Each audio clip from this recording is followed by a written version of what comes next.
Na, sziasztok! Ahogy már említettem, ugye online dolgozom, és hogy ki tudjuk használni ezeket a hulladékidőket, amiket így nevezünk, hogy hulladékidő. Ugye most is például, ugye remekül bevezették ezt a 9-től 11-ig járhatnak csak a nyugdíjasok a boltba, addig mi várakozzunk. Úgyhogy éppen itt az autóban vagyok várakozó állásponton. Úgyhogy gondoltam, hogy addig is beszélgethetünk. Az egyik, amire gondoltam, hogy jó téma lehet, hogy a belső utazásnál, hogy hülyesége, hogyha magaddal beszélgetsz, vagy sem. Én nem tudom, hogy ti hogy vagytok vele, én szoktam a tárgyakkal beszélgetni, ami elsőre így azt gondolná az ember, a régi tanítások szerint, hogy hát ez biztos nem normális, de szerintem ennek is megvan a maga haszna, hogy az ember legalább kibeszéli magából azokat a dolgokat, amik így hirtelen felmerülnek benne, és úgy gondolom, hogy ugyanezt lehet alkalmazni az üzletnél is, hogy ugye ahhoz, hogy téged megkeressenek, és benned bízzanak, ugye, mert beszéltünk róla, hogy valószínű az egy első dolog, hogy jól megismerd magad. Na most, hogy tudod jól megismerni magad? Nem csak úgy, ha belenézel a tükörbe, jól ránézel magadra, hanem elbeszélgetsz magaddal. Mégpedig én úgy gondolom, hogy ennek több fajtája is lehet. Beszélgethetsz úgy magaddal, hogy ha egyedül vagy, és eszedbe jutnak gondolatok, akkor azt tartasz magadnál egy papírceruzát, és akkor azonnal fölírkálod azokat a gondolatokat, amik eszedbe jutottak, és amin gondolkozol, hogy hogy lehetne megoldani mondjuk problémáidat.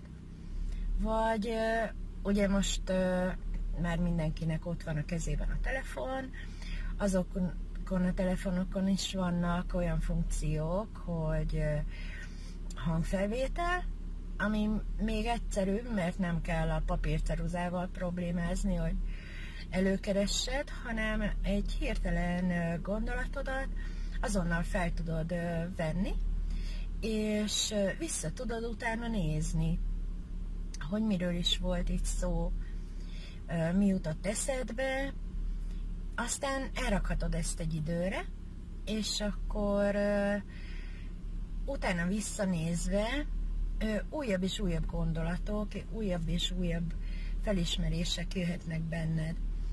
Ezekben a felvételekben, vagy leírt gondolatokban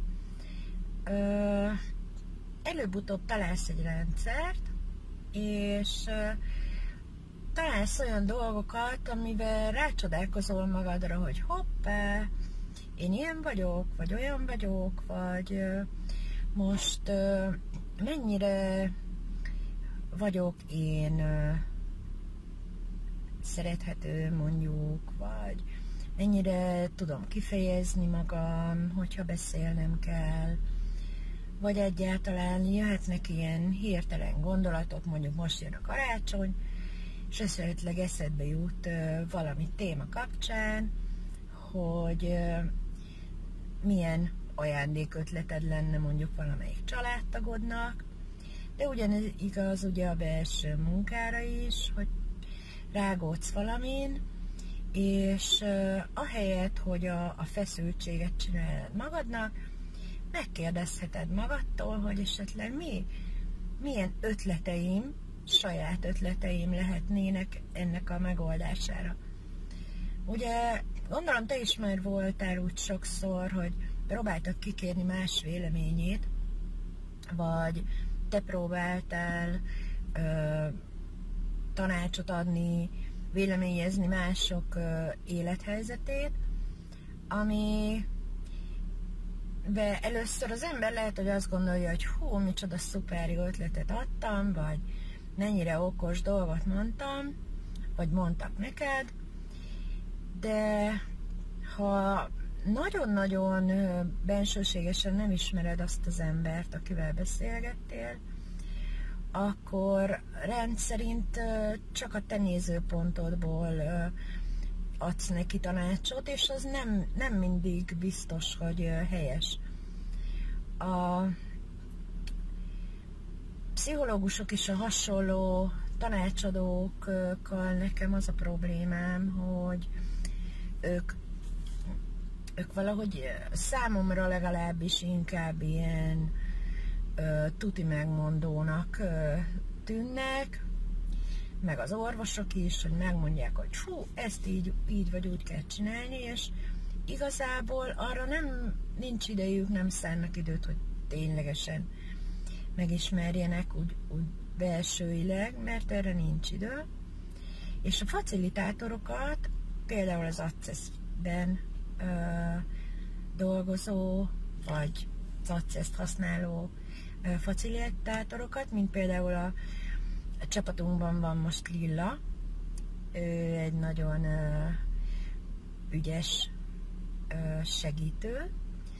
Ilyen szempontból olyan kérdéseket tesz fel, amiket neked saját magadnak kell feltenni, és akkor leülsz, és elgondolkozol rajta, hogy igazából erre milyen válaszok jönnek fel a fejedben. Bármilyen témáról is legyen szó, és ugye az elején, amit mondtam, ezeket, amint feljönnek ezek a gondolatok, mint egy automatikus írás, vagy ennek a videós formája, vagy hangfelvevős formája, ami éppen hirtelen eszedbe jut, azt leírod, vagy felmondod, és utána visszahallgatod, és előbb-utóbb rájössz, hogy sokkal jobb ötletek és gondolatok fognak a te fejedből kipattanni, mint hogyha más valakit próbálsz meghallgatni ezzel kapcsolatban, mert ha egy kicsit odafigyelsz, akkor te ismered saját magadat a legjobban. Úgyhogy és ez igaz lehet az üzlettel kapcsolatban is, olyan szempontból, hogy elgondolkodtathat, hogy hogyan keresd meg az embereket. És hogyha nem sikerül egy ideig az, hogy téged keressenek meg, ugye, amit mi próbálunk tanítani, akkor valami ott nem tökéletes a kommunikációval. És hogyha ezt így időről visszanézed, amiket csinálsz, akkor rájöhetsz, hogy hol lehet az a pont, ami még nem jó, ami még nem egészen abba az irányba visz, amit szeretnél. És erről a felvételes dologról, ugye a mentorom és Vili épp ma reggel beszélt arról, hogy mennyire jó ötlet, hogyha ilyen kettes csoportokat csinálsz, és úgy küldesz videót annak, akivel így beszélgetni szeretnél, mert a kettes csoportban ott, amikor elküldöd a videódat, akkor nem biztos, hogy éppen ráér az, akinek elküldted, de van lehetősége bármikor megnézni, és akkor bármikor visszaválaszolni. Nos, most hirtelen ennyi gondolatra volt időnk, majd később folytatjuk. Legyen szép napotok! Sziasztok! Miközben egy másik bolt előtt várakozom, gondoltam még egyszer bejelentkezem addig. Csak jobban telik az idő. És erről a beszélgessünk magunkba, vagy ne beszélgessünk magunkba témáról, hogy annak idején, mikor ugye én sokáig irodában dolgoztam, már akkor voltak olyan dolgaink a kolléganőmmel, hogy ha valamit nem tudtunk kapásból megoldani, vagy nem emlékeztünk rá, akkor ott mondogattuk magunkba hangosan ki a gondolatainkat, ahogy agyaltunk rajta, hogy lehetne megoldani, és egy idő után megegyeztünk abba, hogy csak akkor fogunk a másikra figyelni, hogyha elég hangosan és a másik nevét kimondva szólunk, mert különben az csak a saját gondolatainknak a kivetítése volt, amiket mondogattunk.